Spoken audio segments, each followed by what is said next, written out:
Now we're ready to start baking our maps out in Substance. First thing we need to do is create a new substance. I usually just go with empty.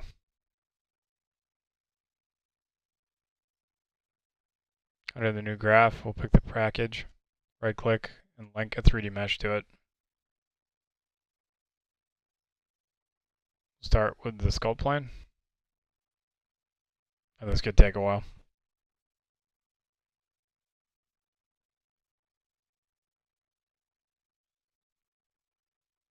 Now we can import the projection plane.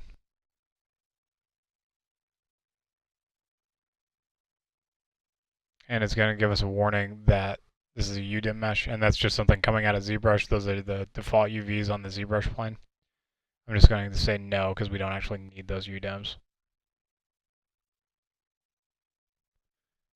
All right, now we're ready to start setting up our bake. We go to the projection plane. You can say big model information. And it's going to show us a UV space within the 0 to 1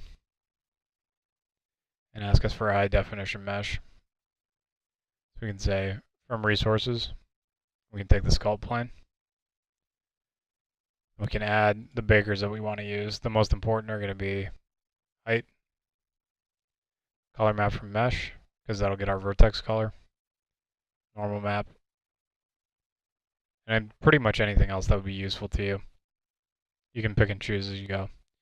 If you want to change the resolution that's available up here, 2K is good enough to start for our first bake just to make sure everything's working okay. Now what's important to remember is if we go back to ZBrush, the projection plane is actually in front of the sculpt plane.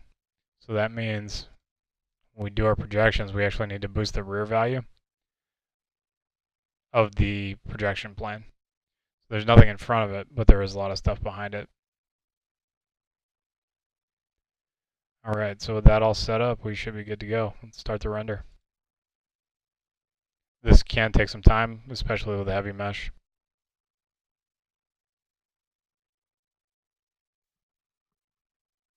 Once our bake is done, you'll see the actual representation of it in the UV space. Go ahead and close this. You'll have the projection plane maps directly under your projection plane resource. If we take a look at them, we can see that they tile perfectly. No seams.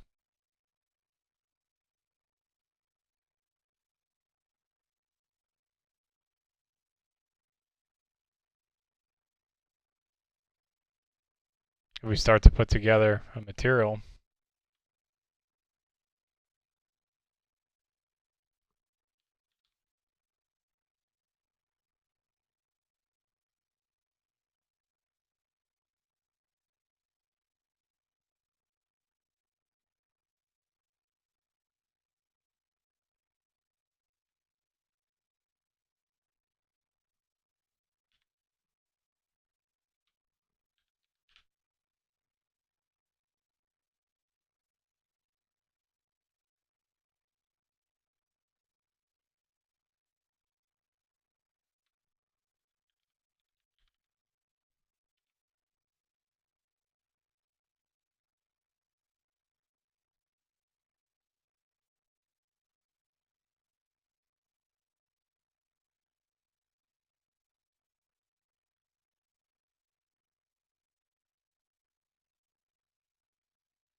we can start to see our material coming together. Get some displacement on there in a second.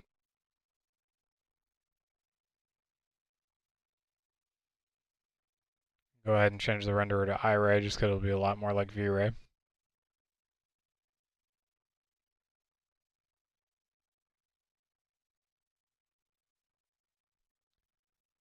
And if we go into the material properties,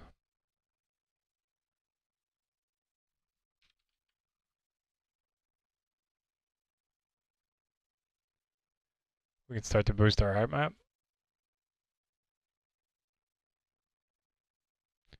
What I've noticed is that the map that comes out has a lot of range that's not being utilized.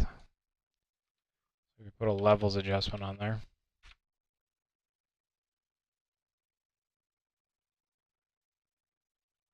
Go target the actual range.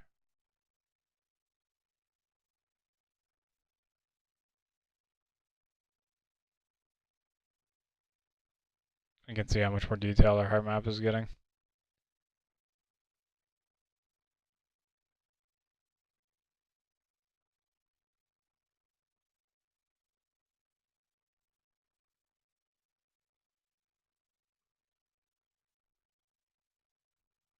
And then we can go ahead and tile it a little just to check on the tiling. And we can see we're all good, no seams. So from this point, you have all your height information from Zbrush. You have a mask that you can use for color, and also using flood to fill nodes. You can see right here. So we have our black and white from our vertex coloration. We have pretty much everything we need to build to do surface detail and full colorization of the material in Substance Designer now. And we're able to leverage all the work we did in Zbrush.